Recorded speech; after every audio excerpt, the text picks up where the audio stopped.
let's talk about the carbon tax. This is a very divisive issue that's been going on in Canada for quite a while now.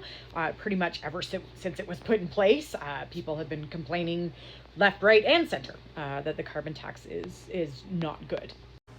So what took place? So a couple of years back, Trudeau put in this carbon tax. It was on industry as well as consumer carbon tax. At the end of the year, based on your living situation and your income, you would get a carbon tax rebate back for a certain amount, depending. Generally speaking, over the course of that time frame, the majority of people actually saved money on the consumer portion because the rebate was actually more than they would have spent. Now, I understand there's the argument that businesses didn't do quite as well, and I'll get to that.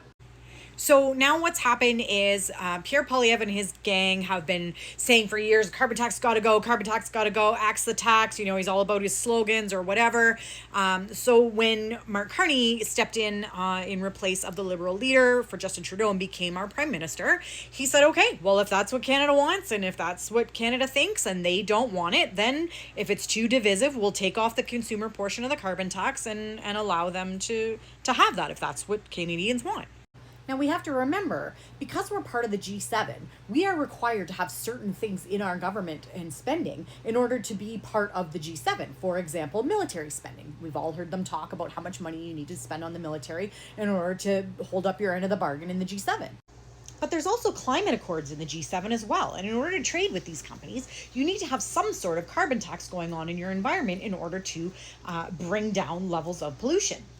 Now, I know there's people out there that are going to say, well, we don't pollute nearly as much as other countries and they should be held responsible more and, whatever. And yeah, you're right. The biggest polluters should be held accountable, but the biggest polluters aren't in the G7. So we can't control them right now. The best we can do is make agreements with the group that we have and hope that the G7 slowly expands over time to add other countries that want to be involved in climate change.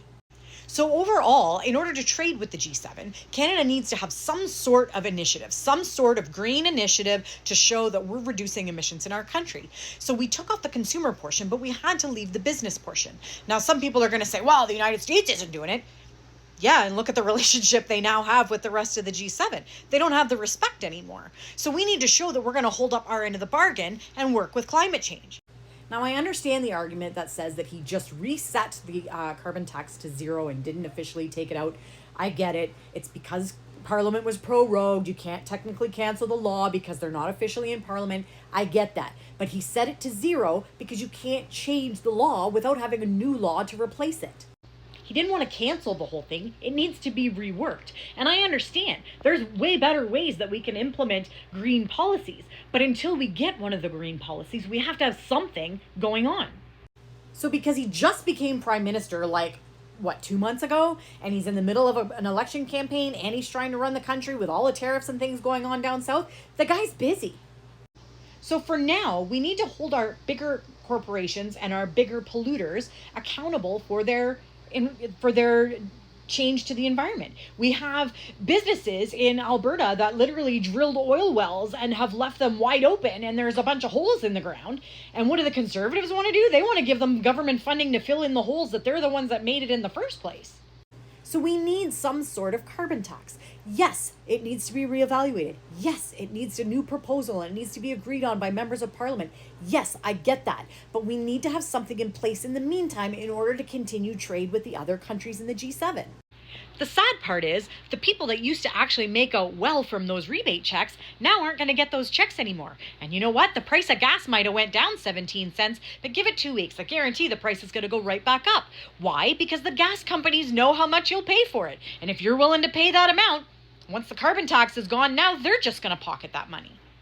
So it actually was a bad idea to cancel the consumer portion of the carbon tax. But everybody wanted it and everybody complained about it. So Mark Carney said, okay, well, if it's too divisive in the country and that's not what the country wants, then I'll cancel the carbon tax. And now you have people out there complaining that they're not going to get their rebate check. So that's my explanation of the carbon tax. If you're a conservative voter and you think the carbon tax should never have been used, or if you have another solution as to how we can be still part of the climate accord without the carbon tax, I would love to hear your suggestions. But for so far, all I've ever heard from people is the carbon tax is too much. The carbon tax is too much. Carney wants a higher carbon tax. Carney wants a higher carbon tax. Yeah, because we need to be able to participate in global trade. So if you're a conservative voter and you're angry about the carbon tax, then tell me, what's your recommendation? What do you think we should be doing? What's your suggestion? Do you have another recommendation for how we should implement safe green policies in our country? What are your ideas? You should be able to share those ideas with us. But if all you're going to do is come into my comments and tell me carbon tax is bad, end of story, then I'm just going to delete your post. So let's talk. What do you think about the carbon tax? Why does it affect you so much? Why is it bothering you? What does it make you feel? Tell me where you're getting your information about the carbon tax. Show me the links that you're getting or the information that you're getting so that I can fact check you. And I will tell you about the information that I'm getting and you can fact check me. Everything that I've said, you can pretty much just type into Google and it'll come up. But I want to know where you're getting this feeling that the carbon tax is so horrible. I want to know the propaganda behind it. Who's telling you that the carbon tax is horrible and why? Let's start having some real conversations instead of calling each other stupid and saying that we're brainwashed and whatever. Let's talk. What are your opinions on the carbon tax and what do you think we should do about it? Elbows up, Canada. We still need to work together.